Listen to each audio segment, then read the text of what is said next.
दोस्तों नमस्कार। आप देख रहे हैं साझा भारत और मैं हूं नंदलाल शर्मा। आज झारखंड की बात, क्योंकि झारखंड की राजनीति फिर करवट लेने लगी है। जयराम महतो के खिलाफ मोर्चाबंदी होने लगी है। सुदेश महतो खुद को खड़ा करने में जुट गए हैं और विधानसभा चुनाव में करारी हार के बाद आजसू चीफ ने पार्टी को एकजुट करना शुरू कर दिया है।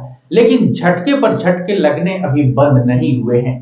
सुदेश महतो ने अपने पुराने साथी प्रवीण प्रभाकर को पार्टी में दोबारा शामिल करवाया है, लेकिन युवा आजसू से इस्तीफों का दौर जारी है। क्या जयराम महतो से मिली चुनौती के बाद सुदेश महतो पार्टी को फिर से खड़ा कर पाएंगे? ये सवाल बहुत बड़ा है। और जब प्रवीण प्रभाकर ने 11 साल बाद आजसू में वापसी की तो उन्होंने जयराम महतो पर निशाना साध दिया और ये भी कहा कि जो भी करना होगा करेंगे, आजसू को खड़ा करने के लिए सारे जतन करेंगे। झारखंड विधानसभा चुनाव में आजसू भाजपा के साथ मिलकर 10 सीटों पर लड़ी थी और सिर्फ एक सीट जीत पाई। यानी कि भाजपा के साथ होते हुए भी सुदेश महतो को करारी मात मिली और आजसू की इस हार के लिए जयराम महतो को निर्णायक फैक्टर बताया गया। सुदेश महतो को हार मिली तो यही कहा गया कि जयराम महतो ने सुदेश महतो के वोट बैंक में सेंध लगा दी और अब सुदेश महतो के सामने चुनौती है कि आजसू को दोबारा खड़ा करें। लेकिन क्या वे ऐसा कर पाएंगे?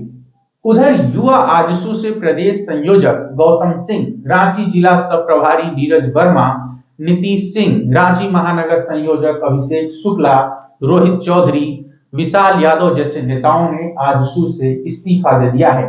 आरोप लगाया है कि दशकों तक संघर्ष, सेवा और समर्पण के बावजूद उनकी अनदेखी हुई, उन्हें इग्नोर किया गया।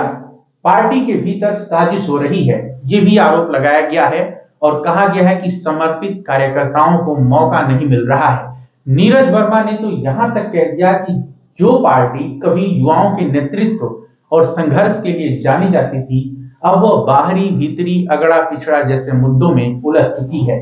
पार्टी के भीतर चुनिंदा लोग गुटबाजी को बढ़ावा दे रहे हैं। तो सवाल यह है कि क्या सुदेश महतो इन सब चुनौतियों से पार पाएंगे? क्योंकि प्रवीण प्रभाकर ने जब पार्टी में वापसी की तो सुदेश महतो ने कहा कि प्रवीण प्रभाकर पार्टी के पुराने स्तंभ रहे हैं, पिलर रहे हैं और उनके आने से पार्टी मजबूत होगी। प्रभाकर ने झारखंड नव निर्माण आंदोलन को वैचारिक दिशा दी थी और अब साथ मिलकर झारखंड नवनिर्माण के संघर्ष को आगे बढ़ाएंगे। यानी सुदेश महतो फिर से पार्टी को खड़ा करने में जुट गए हैं। प्रवीण प्रभाकर बीजेपी में थे, लेकिन जब पार्टी जीरो पर आ गई, मतलब कि एक सांसद और एक विधायक की स्थिति में आ गई, तो सुदेश महतो ने अपने ही साथी को कहा कि बीजेपी छोड़कर हमारे साथ आ जाओ। यानी कि जो पार्टी सुदेश महतो की साथी थी, जिसे सुदेश महतो बड़ा भाई मानते थे, उसमें काम कर रहे अपने एक दोस्त को बोला कि हमारे साथ आ जाओ और अपने पुराने साथी को उन्होंने अपने पास वापस बुला लिया। तो क्या प्रवीण प्रभाकर जयराम महतो का मुकाबला कर पाएंगे? क्योंकि चुनौती तो जयराम है और प्रवीण प्रभाकर ने कहा कि वह 11 साल में कभी भी आजसू से अपने को अलग नहीं कर पाए और ना ही आजसू के लोगों ने उन्हें अलग करके देखा। प्रवीण प्रभाकर को झारखंड में वैचारिक आंदोलन को दिशा देने वाला और उसे जीरो से खड़ा करने वाला माना जाता है। उनके सामने चुनौती यह है कि वे जयराम महतो के चैलेंज को कैसे काउंटर करेंगे, सुदेश महतो का कैसे साथ निभाएंगे। क्योंकि लोकसभा और विधानसभा चुनाव में भी झारखंड की जनता ने दिखा दिया कि उसका समर्थन जयराम महतो को है और जिन मुद्दों पर जयराम महतो ने लड़ाई लड़ी वे मुद्दे जिंदा है और जयराम महतो को एक बड़े पैमाने पर लोगों का समर्थन मिला। विधानसभा चुनाव ने तो झारखंड की राजनीति ही बदल दी। सुदेश महतो मोदी के साथ होते हुए भी जमीन पर आ गिरे। पैसा, पावर, सेंटर में सरकार, कुछ भी काम नहीं आया। सुदेश महतो को यह भी पता है कि यह दौर उनकी राजनीति का सबसे कमजोर दौर है। उनके पास सिर्फ एक सांसद है, एक विधायक है, लेकिन चुनौती बहुत बड़ी है। उनका वोट बैंक बिखर चुका है, उनका समाज बढ़ चुका है। महतो समाज एक तरफ जयराम महतो की तरफ देख रहा है तो दूसरी तरफ सुदेश महतो खड़े हैं।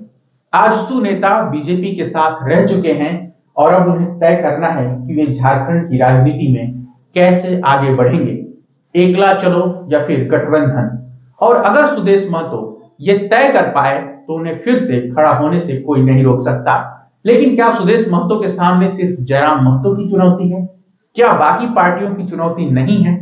झारखंड में अब 5 साल बाद लोकसभा चुनाव और विधानसभा के चुनाव होंगे।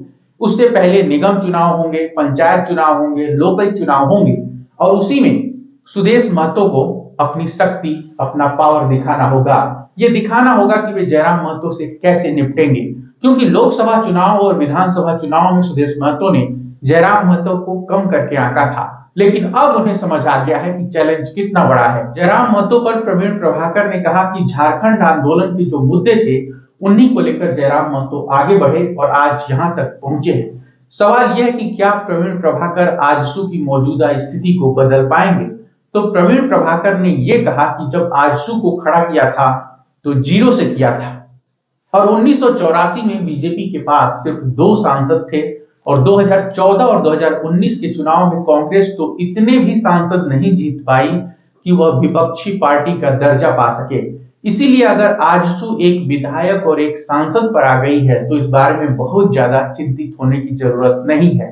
यानी प्रवीण प्रभाकर पूरे उत्साह से भरे हुए हैं और वो भी कह रहे हैं कि चाहे झंडा उठाना पड़े, चाहे डंडा उठाना पड़े, पार्टी को मजबूत करने के लिए सब कुछ करेंगे।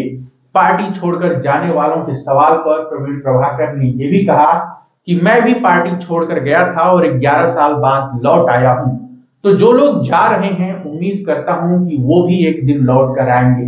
भाजपा छोड़ने के सवाल पर प्रवीण प्रभाकर ने कहा कि झारखंड के मुद्दों पर सक्रिय था, एनडीए के मुद्दों पर सक्रिय था, लेकिन अब अपनी पुरानी पार्टी में वापस आ गया हूं तो ज्यादा सक्रिय रहूंगा, ज्यादा काम करूंगा, ज्यादा जनता के बीच रहूंगा।